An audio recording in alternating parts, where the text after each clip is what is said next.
Hi friends, good afternoon. நேற்றுக்கு லஞ்சுக்கு நம்ம வீட்டில் கத்திரிக்காய் பிட்லா, கொண்டக்கடலை போட்டு கத்திரிக்காய் பிட்லா, தொட்டுக்கிறதுக்கு வெண்டைக்காய் கறி. வெண்டைக்காய் ஃப்ரை மாதிரி பண்ணியிருந்தேன். இதில் வெங்காயம் பூண்டு அதெல்லாம் எதுவும் சேர்க்கலை. டைம் கொஞ்சம் ஷார்ட்டேஜ்.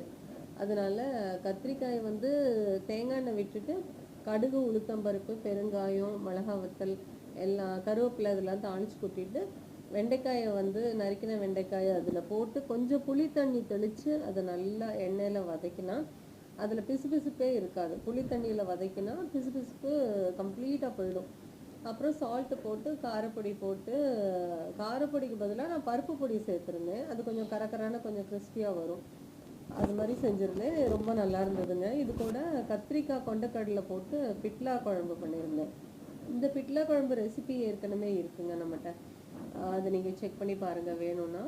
இந்த காம்பினேஷன் ரொம்ப நல்லா இருந்தது. எங்கள் வீட்டில் எல்லாருக்கும் பிடிச்சிருந்தது. கூட கொஞ்சம் தயிர், வெயில் காலங்கிறதுனால தயிர் இல்லாமல் இருக்கவே இருக்காது எங்கள் வீட்டில். எப்போவுமே தயிர் சாதம் தான் ஒரு ஃபினிஷர். அதுதான் ஹெல்த்துக்கும் நல்லது.